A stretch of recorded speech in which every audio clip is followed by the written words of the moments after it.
Welcome! Welcome, ladies and gentlemen, to Altacast number 16. Today we're Wow, talking about some interesting topic.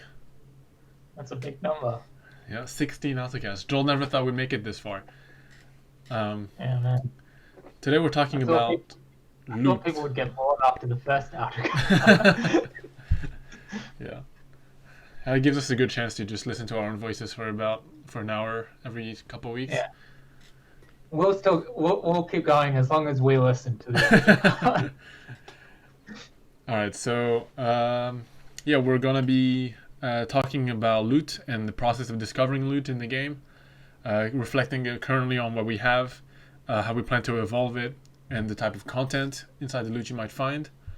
I think we might have briefly covered this when people ask about legendary items, but we'll be going into more depth today for people who are interested in it and haven't seen that question being asked before.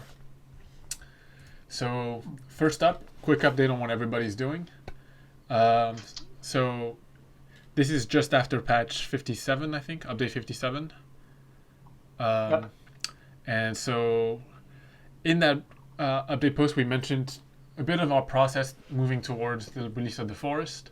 And we kind of want to give ourselves a 2-week window to where the forest is functionally complete, and we work on just improving, fixing bugs, and just getting it over the line so that when you first enter it, you get a mostly smooth experience, hopefully, and that you can find the more obscure stuff that we're not able to find. Yep. That's the reason why we test things internally, is because there's some stuff that, within the first 2 hours of playing, you might catch it, and we don't want to kind of release something where things will break within that kind of time window. So, to speed through things, I actually have no idea what Boramy. I don't know. Boramy's been working on some ambient stuff for the forest. Yeah. That's what I know about. I've been polishing off a feature that we just want out with the forest. Not going to go into detail, but Yeah. that's what I've been doing.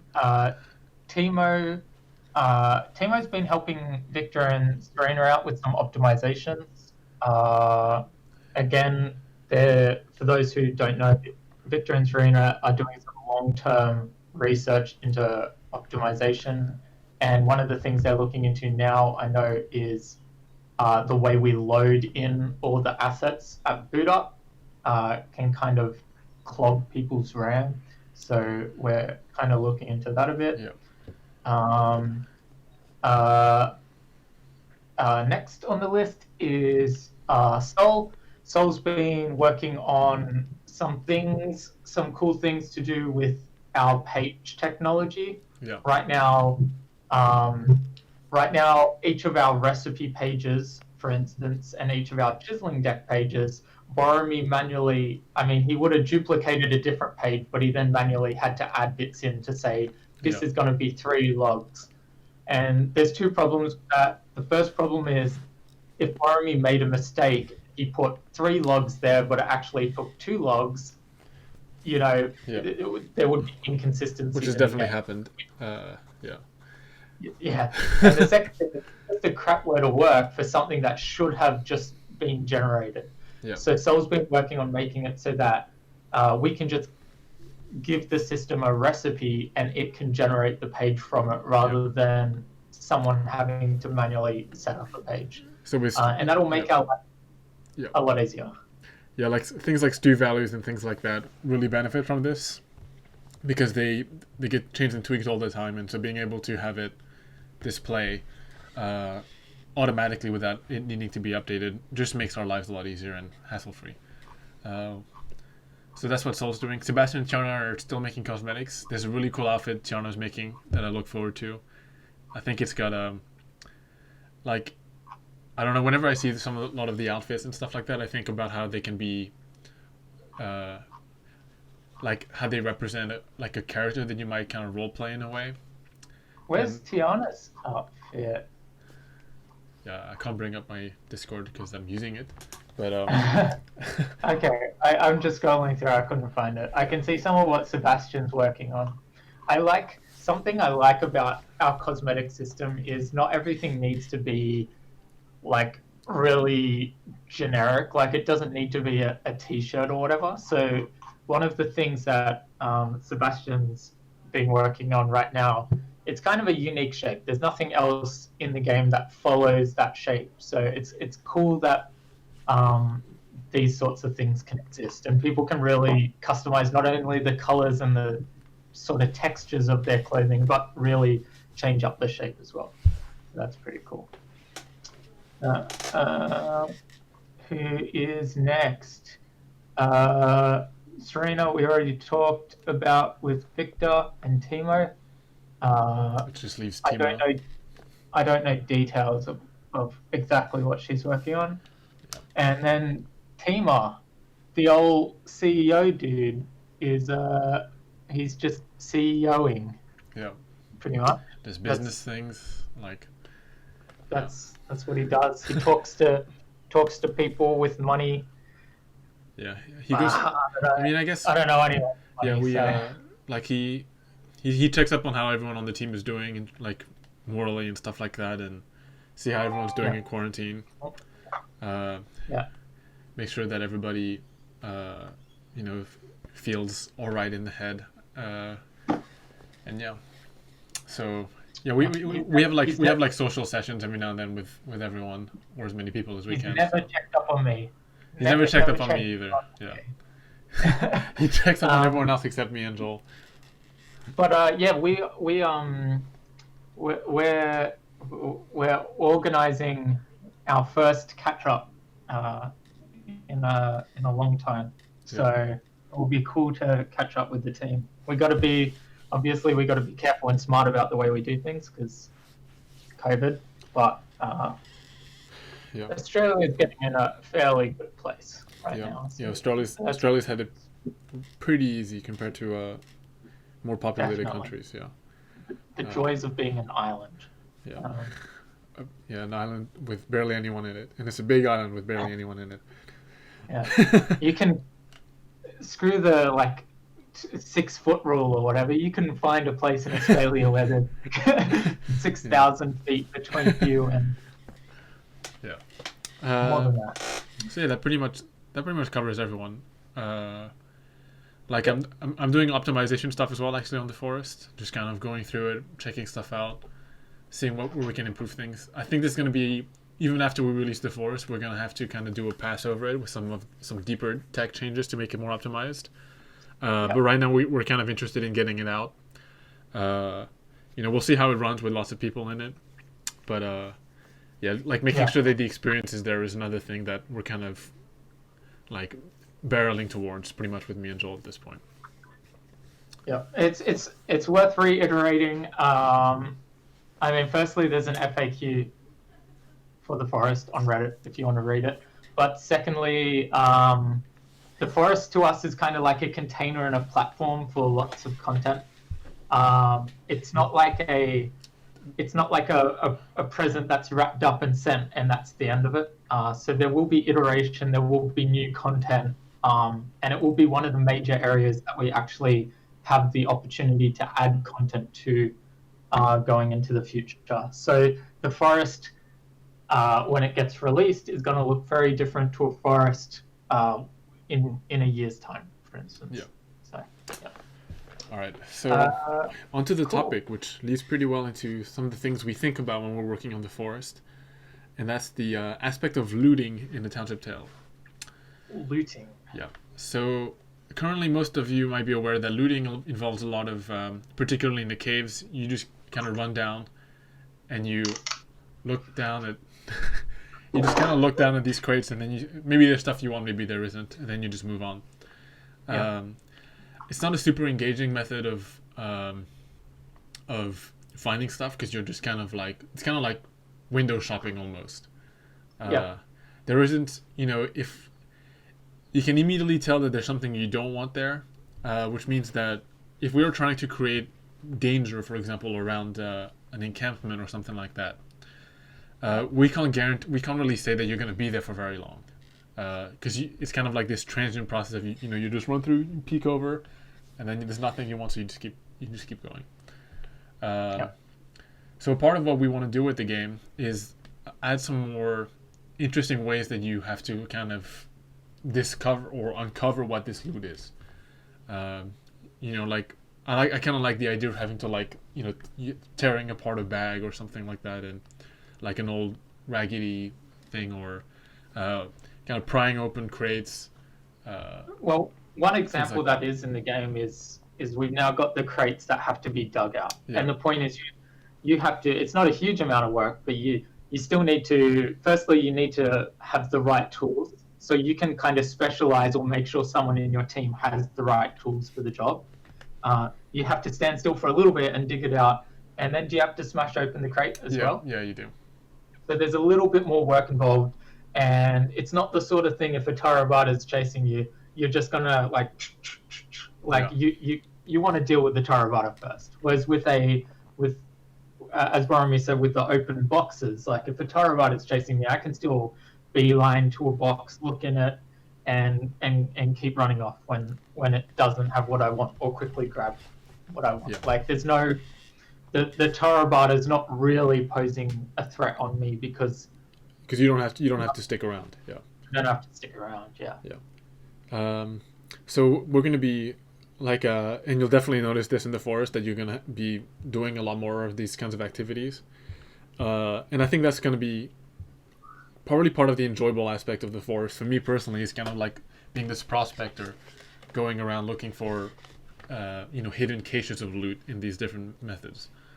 So that's probably we've got some stuff that I've already kind of done for the forest, but I'm probably going to expand on that a bit, because I think that's I played through the forest so many times with varying levels of what I feel is difficulty, and sometimes I feel like I just want to each like every 5 foot that I step, I kind of want to do something, and that's kind of like the challenge, I guess, is how like making sure that we can fill it with meaningful stuff, and making sure that that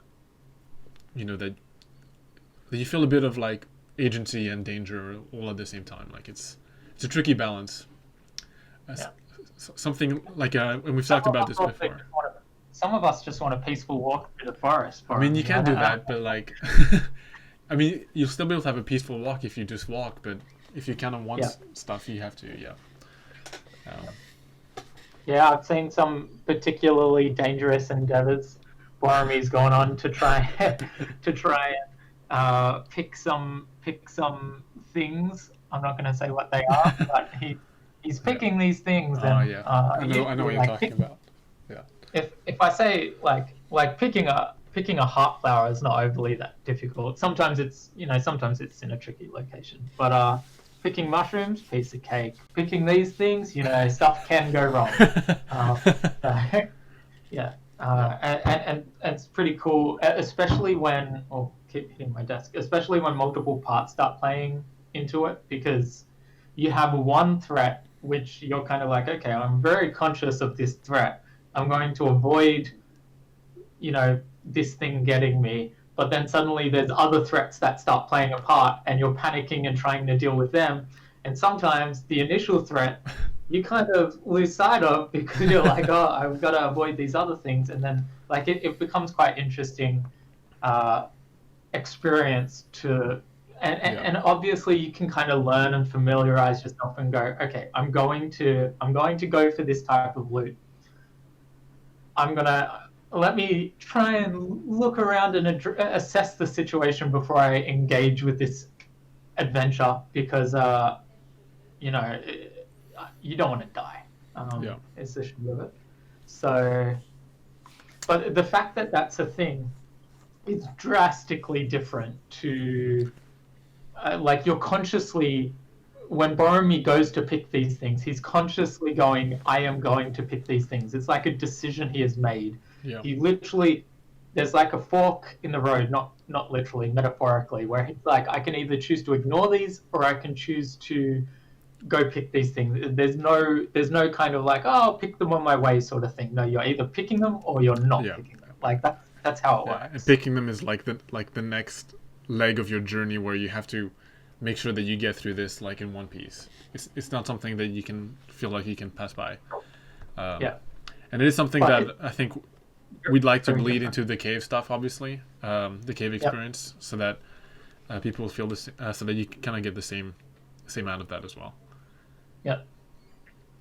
Um, so I guess we can move on a bit on. I mean, maybe we'll want to retread, but the next question that comes to mind is what you're getting in loot.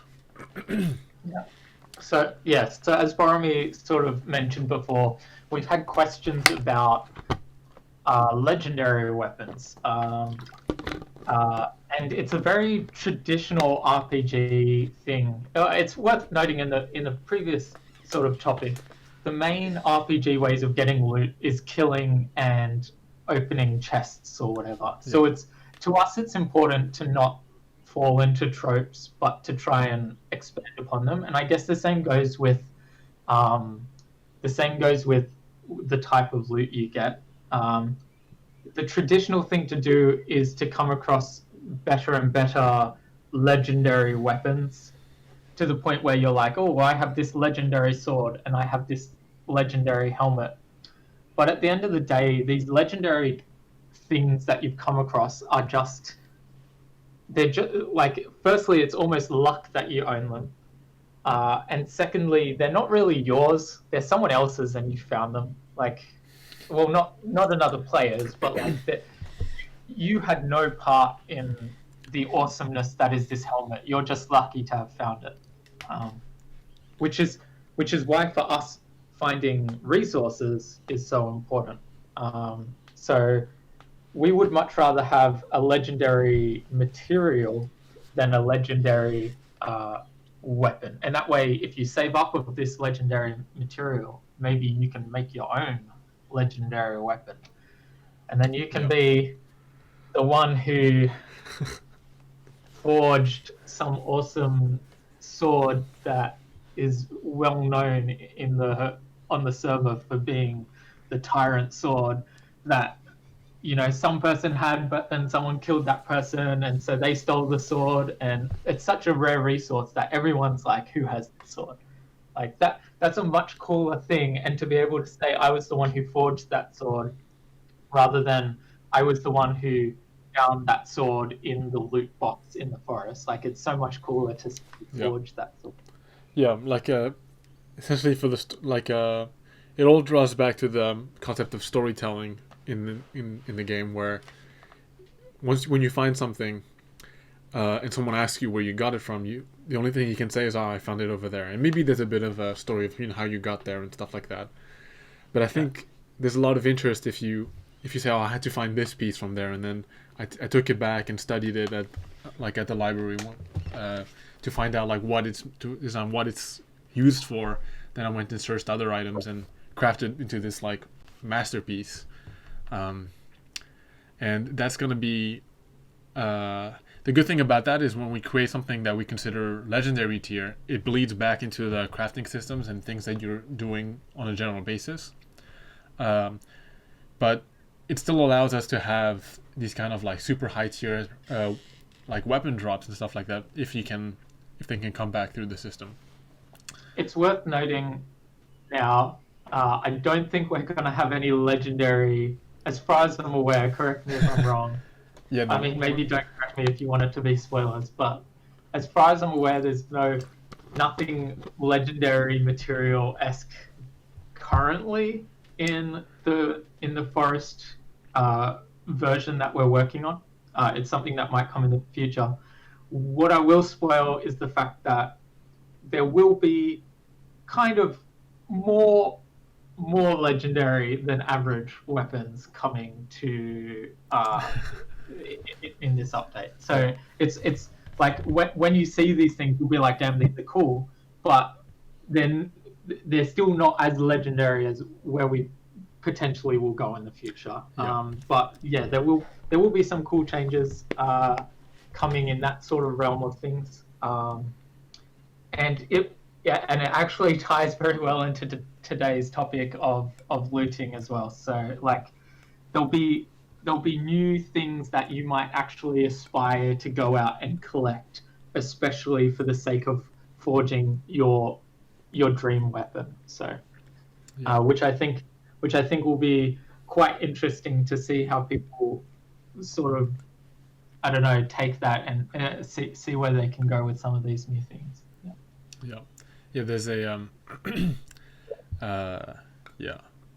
Like I guess we can kind of talk about legendary items, or at least their future. Yep. So I've thought a lot about this because I love the idea of legendary weapons, and it's pained me for a while because I didn't know how we'd add them in a way that makes sense. But now that we've um, talked a lot about these things, I've developed an understanding of how they're gonna play a role in the game. Oh, Um, but basically, basically they like I think we're like some of the really legendary stuff that you might like that really warrant the like awesome bronze, gold, orange kind of look, kind of like this hair oil bottle, that color of loot box. sure. Um, Yeah. they they're gonna have some additional effects on top of like what a general weapon does. Yeah. Um, like I haven't discussed this at length with Joel, but I guess now's a decent time for him to get Oh, do I get some spoilers? insight into the workings of my brain. But I Cool. was thinking that like you could have a legendary sword or something that if it casts some like one of the skill abilities, it modifies it. Yeah. Um, and it could just be like one skill. It could be like a particular modification of it, but then we can really kind of expand like it's like it's a real extension of like specialized builds for players because they're Yeah. like, okay, I want to have like if firstly they might choose like I want to be like like a combat skill oriented player because some people might choose things that don't behave so well with skills, which might be a trait that we add to weapons in the future is there or like to metals is how well they scale with skills. The magical potency. Yeah, and but so they're choosing to go down like this path where they want to fight with these skills, and then they can choose, okay, like I want to use this particular skill the most, so I want to get a weapon that can amplify that. Well, we definitely will in the future. I mean, the current plan is to have stuff like socketing Yeah, and enchant weapons as well. But yeah, well, I could imagine a system where you could literally take a particular weapon to a, I don't know, it has some concept of magical slots to it or something. It would be awesome if you could literally, like right now you socket skills into your table of 8 skills or whatever. I reckon it would be awesome if there was a way you could somehow bind a skill to an item. yeah, So anyone wielding that weapon can use that skill, but only if they're using that weapon. yeah. Like I couldn't just have that weapon in my backpack or in my other hand and use the skill on my other weapon. No, it has to be. So you It might has to be have that a weapon. Yeah, pickaxe which has the mining echo sort of embedded into it, sort of thing, and so yeah, and maybe if you get a really like I could imagine if we made it so that you found a really legendary one, it could have multiple skills bound to it or whatever, like and it just becomes this superpower of a weapon where it's got all these skills yeah, and they don't even take up a slot for the owner. yeah, So the yeah, yeah. and, or they could double up maybe so that if you have the slash skill and this weapon also has the slash skill, maybe it does like a doubly powerful one or something. I don't know, like Yeah, that sort of thing. Even if it's not the direct implementation that we go with, is how weapons can start forming an identity, especially if this like it kind of depends on repairing to be a thing, which it will be in the future. yeah, To have a longevity of the fame of a weapon, because obviously, if everything breaks eventually, then a weapon might lose its fame. But it could be, yeah, it could be interesting to even make it so that binding to a weapon, the bind breaks as soon as the weapon is deep drafted in any way, or something like that. So yeah, you have to like maintain and repair this weapon Yeah. so that you can't just, pull it apart and reassemble a different weapon. Like, it's like the entirety of this weapon that is legendary and magical. Yeah. There was an aspect of I think I talked to this with some people in the community before about skills, like individual skills being able to grow based on being used. And like I guess Joel and I were talking about Ratchet and Clank earlier today. Kind of like the Ratchet and Clank 3 guns, I guess, in a way. And so, like, I think that could tie in really well with the idea of embedding skills into weapons, because then it's like not only, does it have this skill that maybe a lot of people can get, but it's got like it's imbued with like level 5 of this skill that only a couple of people have really like mastered this skill enough to get to that point. What if the weapon levels up? Like, what if it starts with level 1? You can only imbue it with level 1, but you use it enough and it levels up. I mean, yeah, that could be cool. And so now you got it and you've used it a lot. It's a sword and it's now got level 5 wave slash. From my perspective, the best way to get a weapon with level 5 wave slash is to steal your weapon with level 5 wave slash. So now there's this idea of like this coveted thing where it's like it's kind of like it's like a. I mean, it could be interesting. Like I still like the idea of the master having created it. So maybe if I'm a level 5 wave slash user, and I make this socket gem for you, it starts level 1, but it has the ability to go up to level 5. But if someone made it at level 2, then it can only upgrade to level 2. Oh yeah, that would be good. Yeah, and then you get this. Like, I like the balance of putting in the effort with the. Maybe it accelerates faster as well. If it's like top tier level 5, it'll reach level 5. Well, it'll reach level 2 faster than the one capped at 2 would reach level 2. Maybe like it kind of the strength of the socket or whatever it is makes it faster. But and as we mentioned earlier, like metals could have different magical potencies, meaning we could have a metal which is super rare but is known for having a very high magical potential. And so if you want to kind of focus on the magic aspect of your fighting or your tool usage, then maybe that's the material for you. So legendary item wise, I think the concept of enchanting and stuff like that is probably where it's headed for Township Tale. And I think like we've got some stuff planned for it. It will hopefully come once we can give you something worthy of a legendary, like a god tier legendary drop, essentially. It's worth mentioning, I think, that these things won't only apply to tools and weapons as well. Like, there could be ways that you can get legendary or make legendary-esque versions of other things. Like, I could imagine, somehow I can make my spyglass like a super spyglass or something. I don't know. Maybe not spyglass, because rendering infinitely far is not something we can do. But ways like maybe your backpack gets enchanted to have some special effects or something, or maybe your other things. With the spyglass, I can think of like if you kind of hold it and look at it, you can kind of mark a target, and marked targets take extra damage from like archery or something like that.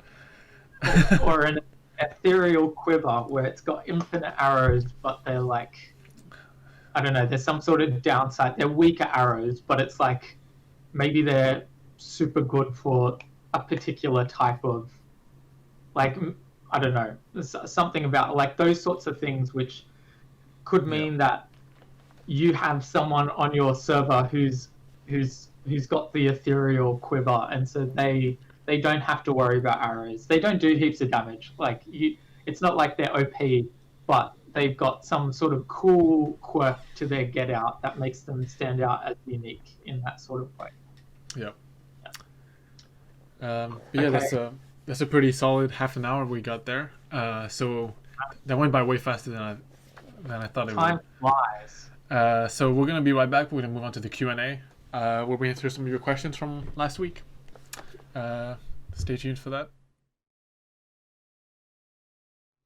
All right, and we're back. Oh, wow, that was fast. It was very fast. All right.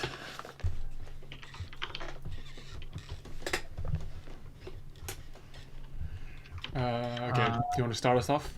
Give me 1 second. I'm learning how to say answers in Spanish. I just heard Emma laugh from the next room. That's rude. Okay. He's cool. Now he's got a live Altacast for her. I'm not going to try and say it out loud. No. Okay. Please just add a paraglider. Ooh. Paragliders are really cool. We have talked about it before, so I guess it's not a surprise. But we'd like to do it. It's yeah. We've talked about this a lot. Yeah. Pretty much as soon as Breath of the Wild came out, Boramy and Timo were like, "Let's get paragliders." I've got the main thing that motivates me is I've got a really cool idea for how they're gonna get implemented, and yeah, I think it plays well with we came up with this idea ages ago, but I think it still will live up to where it can go, because so far none of the systems have really contradicted with this being possible, which is nice. Cool. Yeah. The next question doesn't make sense. It says, "Will you add the frog?" I'm not sure what they're referring to. Yeah. So, like frogs and critters and stuff are cool. We were talking about it yesterday. We kind of just need to find a good place for them to exist, so that if you want to be a bug catcher, you can be, and that there's a reason why you're catching bugs beyond just having bugs. Although I know people will just love catching bugs anyway, just for fun. So we'll see. Maybe there's something interesting we can do there. Maybe it's not going to be. It's just going to be a leisure activity. Are we getting a net with the forest fire? I'd like to have a net that can. If you can give me a net that has a nice movement to the back of the net, then. And a really thorough thwack sound when it hits the ground. Yeah. Yeah. Support a Heartflower cosmetic. Supporter only cosmetics is not something, as you know, is not something we've done since the initial supporter belt, which was just trying to, I guess, kickstart our supporter system. We do have some plans. It was more so as thanks for people who supported before we had cosmetics. Oh yeah, that was right. It was to kickstart our store. Yeah, it was for the people who supported up until the store was released. They didn't have the benefit of kind of monthly talons or whatever. So we, as a thank you, we gave away the belt. Yeah, but we do plan on adding more oomph to our supporter system at some stage. It's something that kind of rewards people who've been around a long time. For long-term support. Yeah. But it's not something that the problem is the kind of more infrastructural stuff around it. When we have more news about that, we'll let you know. It is something that we would rather do sooner than later, but again, we're a small team, so unfortunately we're not rolling in spare time. I don't know what this next word is. Spigot. Let me delete them. Let me mark the other questions as done. Yeah. Worth noting, I am the only person that can mark questions as done or delete them. It's a lot of work for me. Anyway, So if your question gets deleted throughout the week, you can blame me for that. But anyway, what's A spigot is like a tap. Ooh. We do have a tap on the original barrel. Like I didn't want to try and implement that into the barrel back because I was unsure of how well it would work. But maybe it's worth giving it a go at some point. It's The ultimate prank is just going up to someone behind their back opening the tap and just watching it pour out as they walk along. Wow. yeah. Um, The barrel bag was very experimental. We'll see if adding a spigot can get it to so you can hold it and turn it. That's a very sounds like a dodgy thing that might not work super well. Does pouring liquids make sounds right now? No, it doesn't. Right? Probably. That might be a nice thing to add before we make it so that you can pour out someone else's barrel. Yeah. That's a cool idea, though. I like the idea. Yeah. Patches that come into the store. Oh, like a badge. like badge patch sort of idea. It's like a Spriggle, Phantom, or Schmeechy patch that I could put on my jacket or the back of my shirt. It's a cool idea. I'm not sure technically how easy it would be. If we did it, we would definitely limit how many patches you can have on your character because we can't afford to have like a trillion polys making up your character. The other thing is just trying to work out whether a surface is actually, patchable is potentially an area that might be a bit difficult. Personally, I kind of like the idea, but there's other ways that we're going to sort of put emblems on the character in the future. Some of you might know what I'm talking about. So it might not be in the form of patches, but more emblems. They're not exclusive concepts, but if we're gonna work a bit more cosmetic stuff, we're gonna be working on the sash cosmetic aspect, which is the cloth that you wear in front of your belt. Yeah. I wasn't sure how much we had talked about. But yeah, sashes, patterns, emblems, blah. Mod belt for mods, no. We're not going to do that. I can see why people like that idea, but we try not to make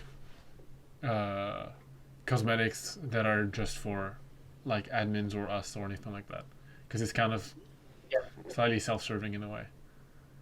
It's also not worth our time.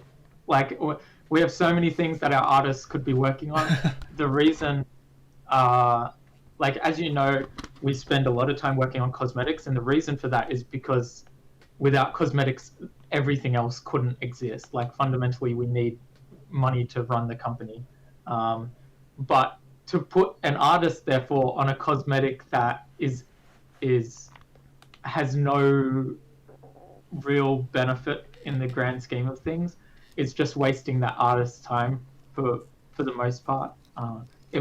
I know it would make our mods super happy, and maybe occasionally I would rock the outer logo belt, but the reality is I think there's other things that they could be working on that serve a greater purpose. Will magic be an expansion of skills or an actual magic? Actual magic. I would love to know what this person means. How do you do this thing with the thumb? Will magic just be pulling rabbits out of hats, or will it be actual magic? We'll be pulling out infinite cloth from inside your shirt. There's all forms of magic that we've considered. There is a magic related Altacast if you want to watch that one. Joel, this is gonna end badly. Oh my god! There's blood all over his shirt as well. I recommend checking out the Magic Altacast if you want to know about magic, because we have covered it in quite a lot of depth, and I think it'll answer your questions. Uh, the yeah. That's the best answer. Yeah. There's a whole Altacast on this. Yeah. Okay. Are there plans to add more colors to character creation? Um, and the second part of this question is, will it be a color selector wheel like it was originally?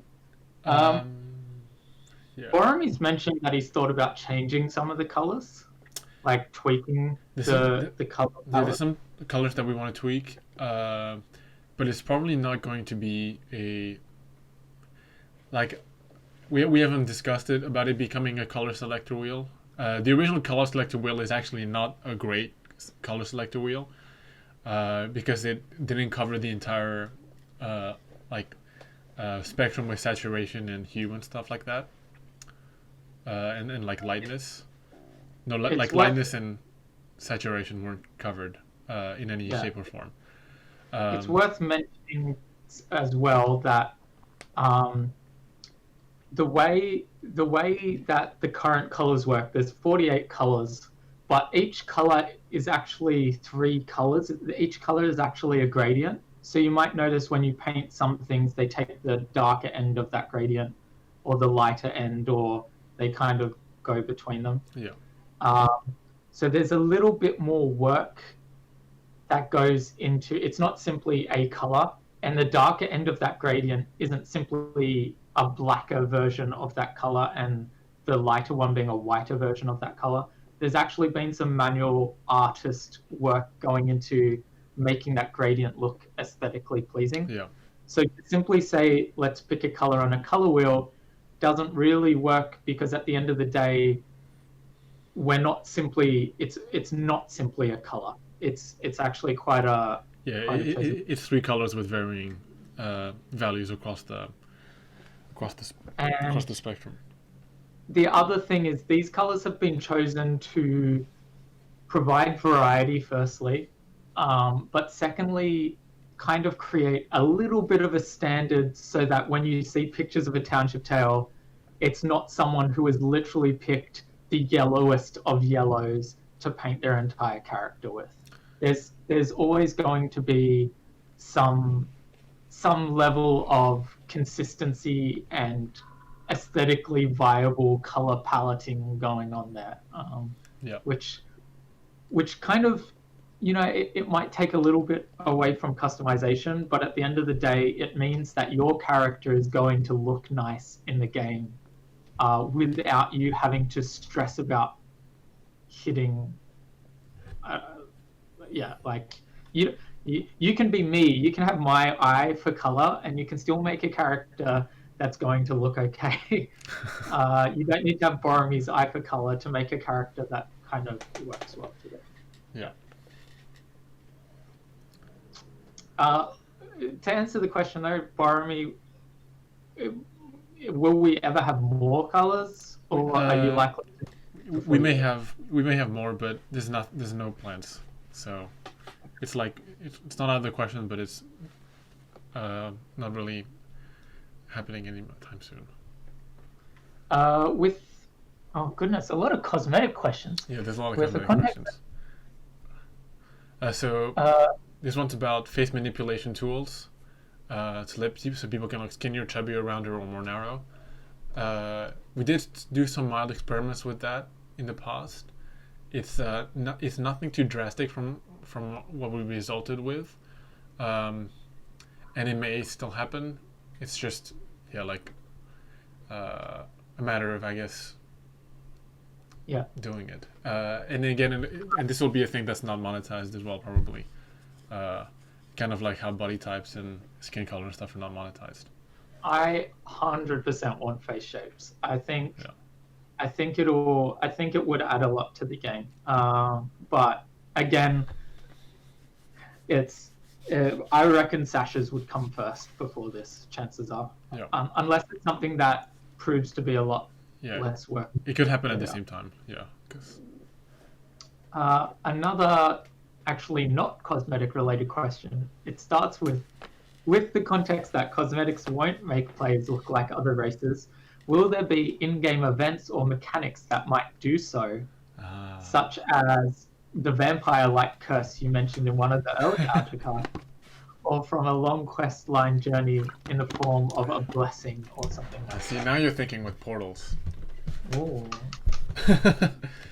um, it's a very, very appealing idea to us, uh, and that is definitely something that we want to, an aspect that we want to be capable of doing.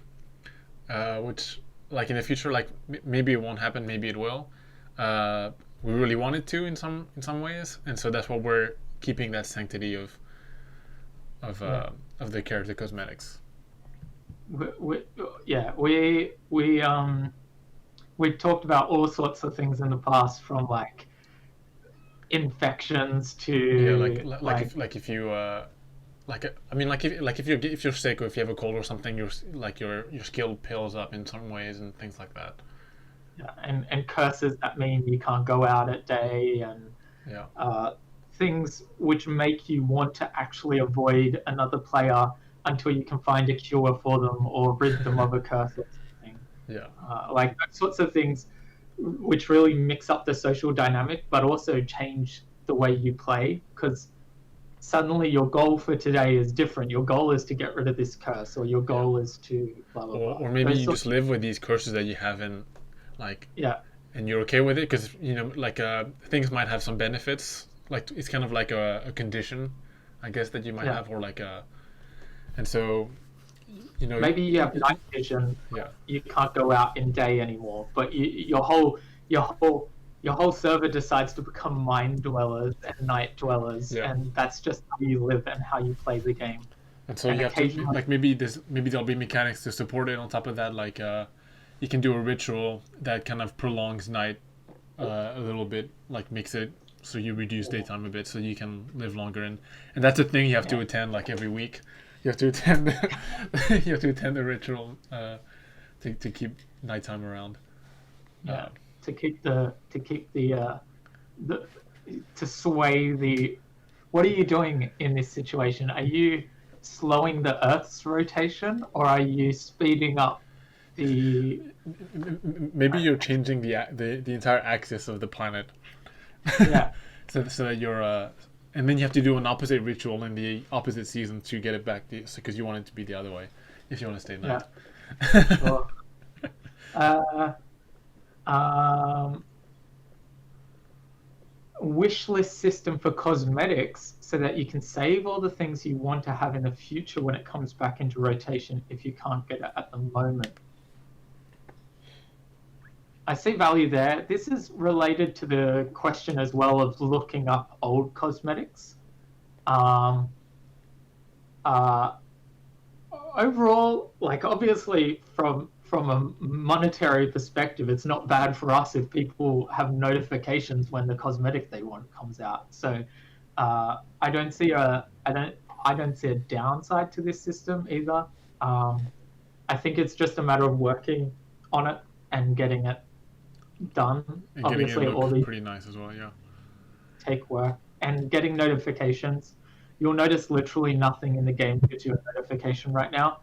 Um, we don't have like emails. We don't. Well, I mean, we don't have email notifications. We don't have pop up notifications. So there's kind of a fair bit of tech that would need to be done before we Yeah. add wish listing. But it's a cool idea for sure. And I think we will quite likely have something like it at the very least one day. Um, any new strange structures coming with the forest akin to Televator? There will be some strange structures, but not akin to the televator in the sense that they move you around. Uh, Yeah, there's not going to be a teleporter inside the forest. But there will be a lot of interesting structures that you might be interested in exploring and seeing what it's for and what you can get from it. Yeah, it's hard to say stuff about this because it's still a little early and like I mean I say early, but there's more interesting content like waiting to be made in the forest, and we kind of don't want to spoil the stuff that we already have. So you'll just have to see. And as mentioned before, stuff will be added over time to the forest. We've got some cool ideas for kind of magical-esque concepts, kind of like the televator is a magical structure, I guess. But plans, and I think there might already, I'm not sure, but more magical. But there definitely will be lots of non-magical structures with you things as well. It's gonna be cool. Next question.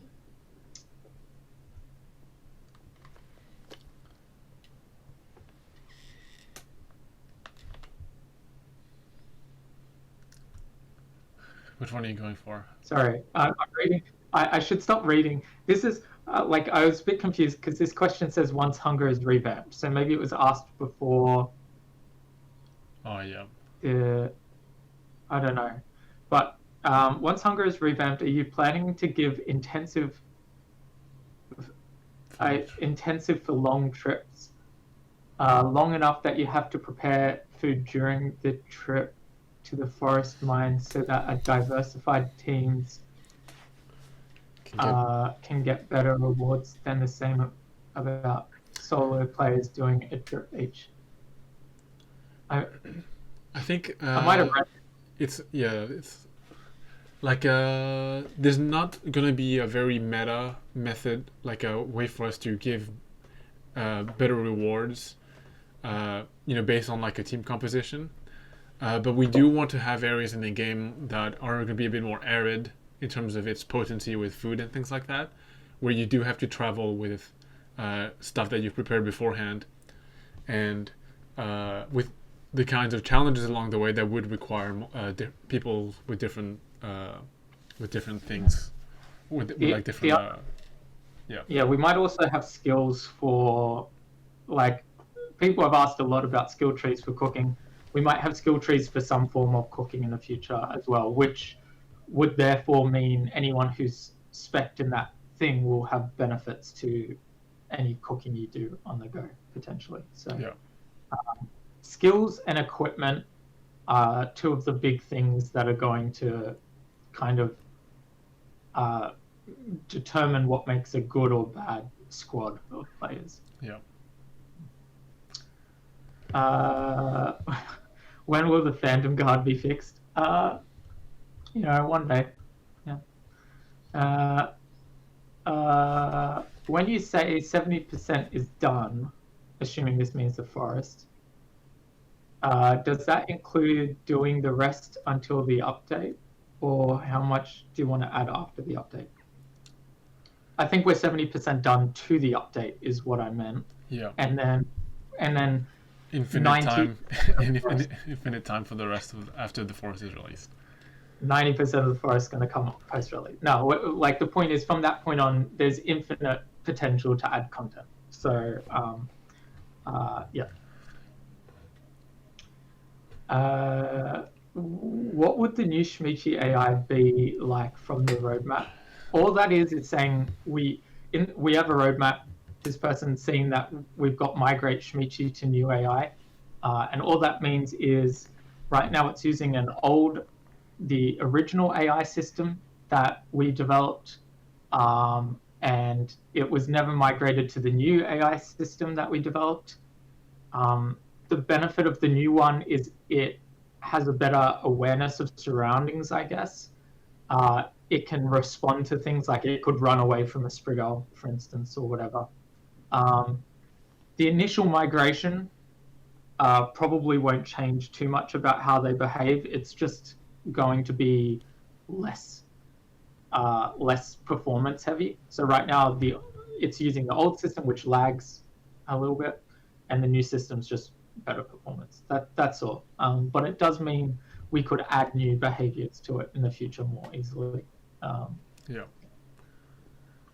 How are we going for time? We've got 6 minutes. Well, we've only got some questions left. Okay. Can you explain how the moderation process works? Cool. Okay, so the way the moderation process works, firstly, it's worth clarifying. We're going to talk about EU, AU, US1, US2 PvP because we only moderate those servers. We don't moderate other servers. We have a team of moderators. We have a report form. People file reports. The moderators can view those reports. They can see who filed the report, who the report is against, and description and the server and stuff. They will, if they have footage or something, it makes their life a lot easier because otherwise it can kind of feel like it's one person's word against another. And so what they'll do is they'll go through the logs of that server. They can see the full history of that kind of server. They can see who's killed who, blah, blah, blah, all sorts of things. The mods are constantly harassing me to add more logs because they want more information. They want to be as fair as possible. So they want more logs about stuff like when someone picks up someone else's bag or stuff like that. So over time, we'll be adding more and more logs. But basically, they'll go through and they'll say, oh, look, this person reported this other person for killing them and their friends. And we'll look at the logs and the logs will go, this person killed all these people. And so there's evidence that, this report was true. If there's no logs of that person killing, then that report is obviously not true. And basically based on that, they then, do a temp ban or whatever, or contact that person. And there's usually a fair bit of discussion between the mods when it comes to a lot of cases as well, just so they see all the perspectives from different people. And then it's added to an Excel document of every ban that's ever happened, or every offense that's ever happened. Every offense, yeah. Yeah. And then that's basically the process. I know it would be like, I know people have thought that things have been unfair in the past, and by no means am I going to say that our moderation team is perfect. The information they have is limited. So, I'm sure, in fact, mistakes have been made, and when they found out that they've made a mistake, they've, when new evidence has come in or whatever, there have been people whose bans have been undone. The reality is, at the end of the day,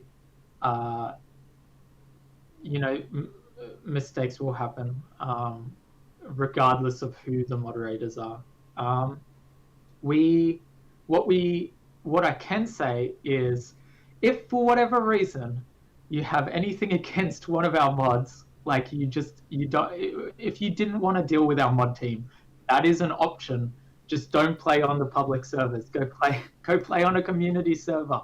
The reality is, if you kill people on the US one server, which you're not allowed to do, you might get banned from the outer servers, so US1, US2, EU, AU, and PvP, but you are free to go play on a different server. That's basically our way of saying, yes, you've broken our rules, so you can't play on the outer servers anymore. But we're not going to stop you from having a private server where you play with your friends. That's still free for you. That was probably like our 6 minutes gone, but let's try and smash through some of these. Will you prioritize either world expansion or different skills to master? World expansion will probably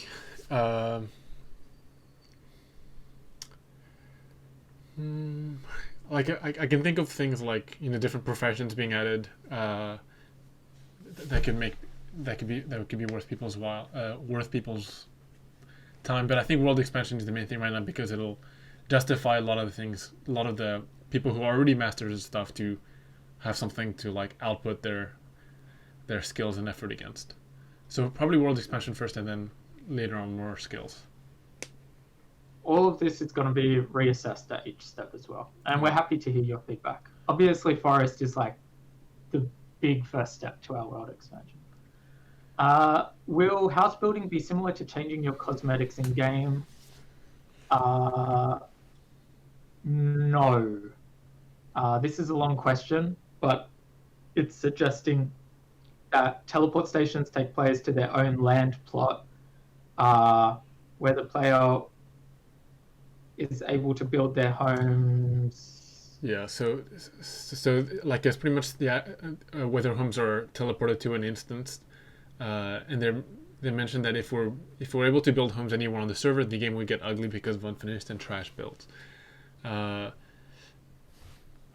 It's probably gonna stay in the server, and having less desirable looking houses around might be a thing.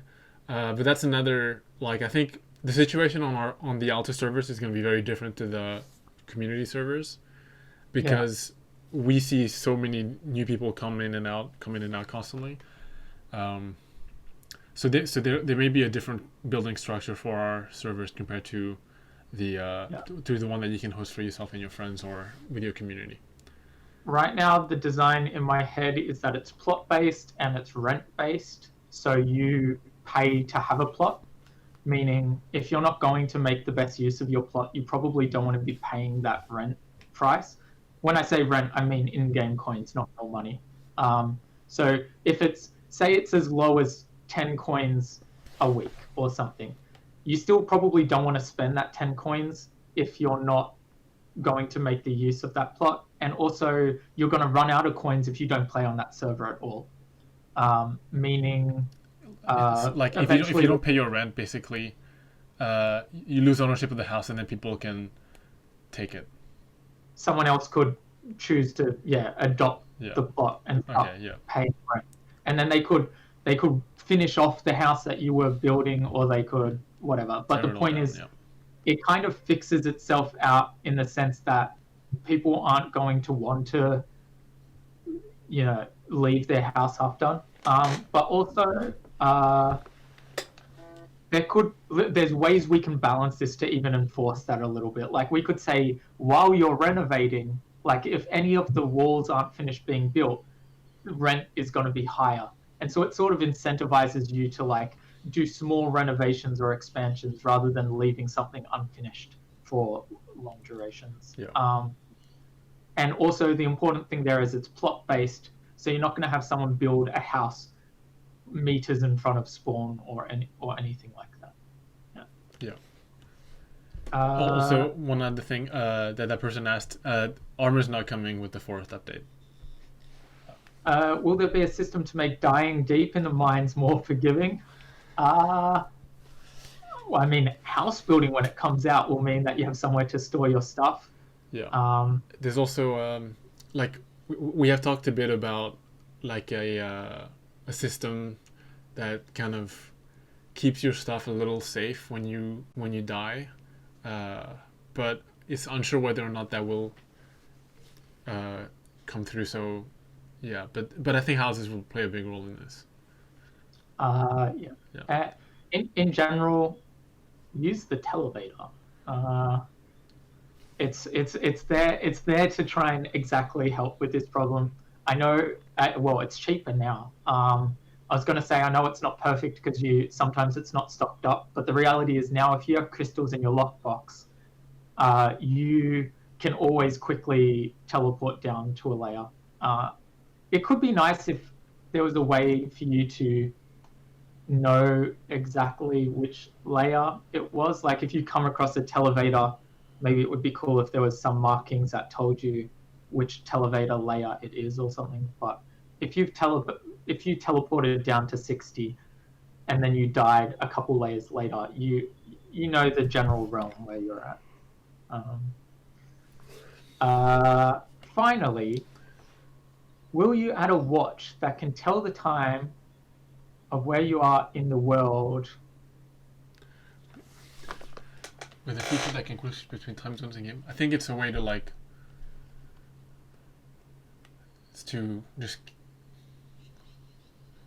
it's just like a international watch, I guess. I think they mean in the real life world. Oh, like a real life. It's like a We real actually time watch. in our original PAX build. For those who sort of seen it, it's like when you have white ball heads with bandanas and stuff. We actually had a real time watch on your Yeah. wrist. There might be like a watch thing that you'll like. We've always thought as like. We've talked about player journals a bit before, but we've always thought of it as like a container for a lot of different modules that players can have, and that a watch could be something that maybe you can add to your journal. So you can really kind of customize it. Yeah. I was gonna say theoretically we could throw bits of that information into like the meta hand menu or something like that if there is a huge demand to see what time it is. I think it's good for people to be able to kind of, if they need to, check the time without having to take their headset off or whatever. But I think the reality is, if you open the Steam VR menu or the Oculus menu, you'll see the time there. Yeah, I think a part of this question is a key part. I think is the switching between time zones so that you can track when your friends coming online. But I mean, something that might be better is if we add a notification for when your friends come online. Yeah. So that we do that for you, so you don't have to check your watch. Boramy is online. Yeah. Log out. Set us offline. That's it. Right. We actually cleared all the questions. We went through all the questions. All right. So that was the Altacast. Thanks for your questions, people. Yeah, thanks a lot for your questions. Be sure to go back in the link below and ask more questions for next Altacast if you've got something you want to ask. Don't forget to like and subscribe. Yeah, and do that whole deal. Well, actually, if you like what we're talking about, go play the game. To be honest, you don't have to subscribe to YouTube. Just what you can play.